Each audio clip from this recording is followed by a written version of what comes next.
What's going on, everyone? It's Adam and Craig with Grandstand Golf. This is our DFS picks and sleeper show for the 2021 Commercial Bank Qatar Masters. There's a pretty big tournament happening in Florida with the Players Championship. The European Tour hasn't really had a full event. We had the WGC, but we haven't had an event, just the European Tour in a while, but we're back. We're going to give you a show. A lot going on, but we're going to give you a show no matter what. Yeah, so we're off to Qatar, we're off to Doha, Education City Golf Club. Tell us what you know. So second year, it's at this golf club. Previous winner, let's look at the par 71, 7,300 yards, 6,800 meters.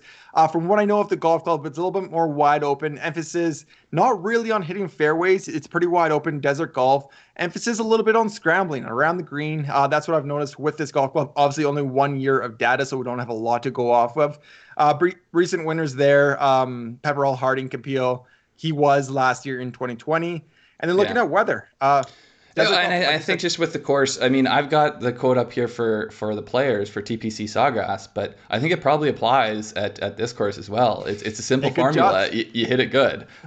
So really that's what we're going to be looking for. Weather, it's a desert, but there may be a little bit of wind this week.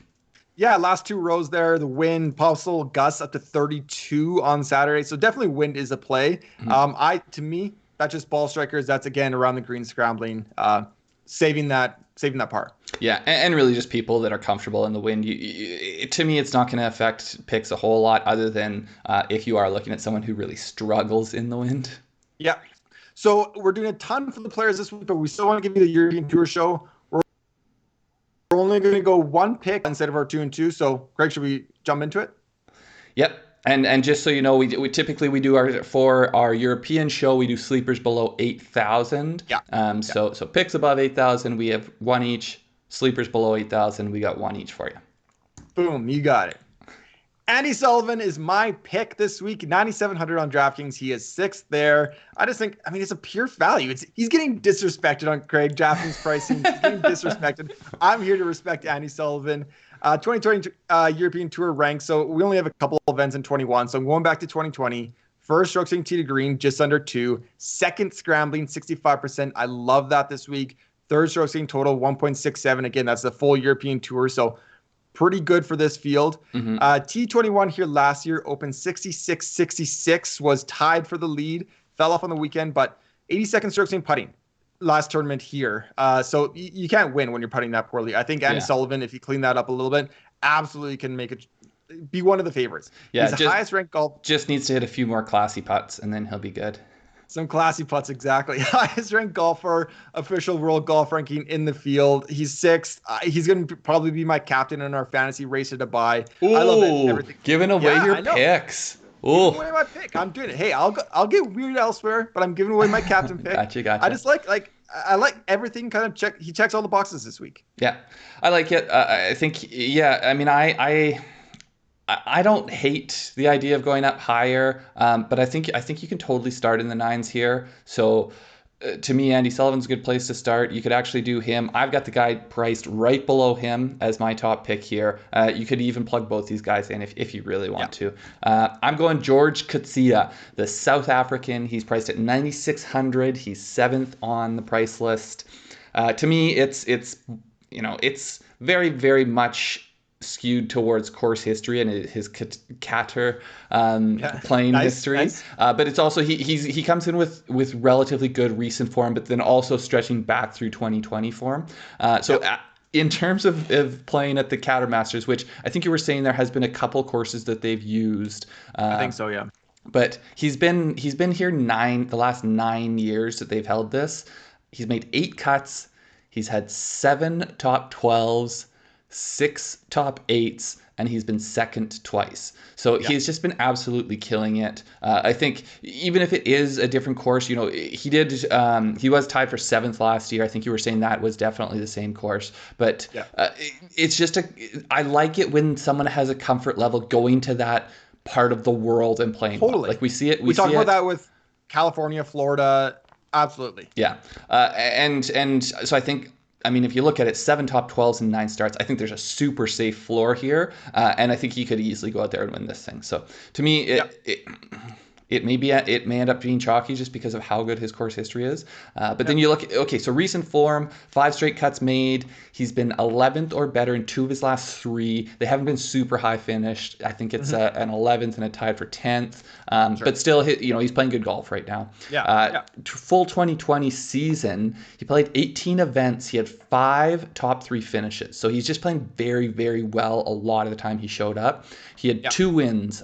So I just think, to me, there's upside here. There's a safe floor here. And last thing, the skill set gives him a safe floor. He does have a good scrambling game. He is a good putter. So I just think it's kind of a no-brainer to me. Easy plug and play. Plug in George Coetzee. At Qatar. At Qatar. I like it. Okay, my sleeper. Let's jump into our sleepers. My sleeper, as we said, under 8K this week. I'm going Marcus Armitage, 7,700 on DraftKings. He's ranked 29th there. It's a little bit higher, but I think Craig might go a little bit lower for you. I just think, again, it's a pure value play for kind of where he is, how he's played before. In 2020 European Tour ranks 18th scrambling, 60%. Love that. 23rd strokes gained total over 1. 30th strokes gained tee to green. 8-9, so he's gaining with the putter as well. It kind of checks all the boxes. He's 30th. That's in the full European Tour. He ranks 29th here. I think that's just, the pricing's too low. His recent form, 11 straight made cuts. That's great, but what is he doing with them? Over half the time, 6 top 25s. He's been top 25, and 3 of those top 10s. So he does have that kind of upside to pop into the top 10, top 25, but the nice, safe floor of 11 straight made cuts, playing really good golf recently. Then at this course, T12 here last year. Love that familiarity, but what I really like for DFS isn't DFS, and DFS isn't golf, but he is 5th in birdies, 5.25 around, and that's just straight DFS scoring points. Yeah, I like it. I think he's someone who is fairly reliable. You got a pretty good chance to make cuts with him, and then there is that upside. So to me, I'm a little surprised to see him priced in the 7s, but at the same time, he doesn't have as many, necessarily like not necessarily a pedigree, not necessarily the he's not Rasmus Højgaard, I guess I should say. But I think he's a great play this week. I'm going down a little bit lower. There's just one guy that popped out at me down in the 6K range, Marcus Kinhult. He's 62nd in pricing. He's got a good course history here, although it's short. 3 starts, 2 top 10s, and a missed cut. He was 3rd in 2018. And, I don't know if that's the right course. He was also, I believe, 7th here last year. So I just think, good course history. He's a young guy, so he doesn't have a lot of course history at most places. But he's got good form, and it's the further you look back, the more it kind of intrigues you. He has made 5 last... Sorry, just interrupt. He was T7 here last year at 10 under. Yeah. And that was the same course. Yeah. Recent form, he's made 5 of his last 6 cuts. He doesn't necessarily have a ton of high finishes, but you look back to October, so that stretches beyond these last 6 starts. But he's got 2 top 10s there in very strong fields. One was the BMW PGA Championship. The other was the Scottish Open, Scottish Aberdeen Championship, whatever it was called. The one right before that. So, if you're getting top 10s in those fields, this field is a pretty cake-looking field to you. Full 2020-18 starts, he has 7 top 20, so he does have that upside. And, recent form making cuts, I like both those together. The thing that he kind of hangs his hat on is great putter. We've seen him finish well in the area, so I think putting travels. It makes it fairly safe. I think I just think that I think he's a good way to with this weaker field on a European Tour slate, you need to find guys that let you plug in guys at the top, and I think he's one of those ones. Yeah, absolutely. I think he's one of the best plays under 7,000. I think that's a great sleeper, especially if you want to put in those Thomases up top or any of those guys up top. Or I think he's a great sleeper too, if I do say so myself. Well, thank you, everybody, for watching. That was kind of a quick Qatar Masters preview, picks and sleepers. Obviously, the Players' Championship is going on, so check out. We have our pick show, we have our preview show, we have our sleeper show, and we're going to be going live Tuesday night and Wednesday night, 9:30 p.m. Eastern. Anything else to add there, Craig? No, I think you got it. Good luck this week. We'll see you guys next time. Yeah, see ya.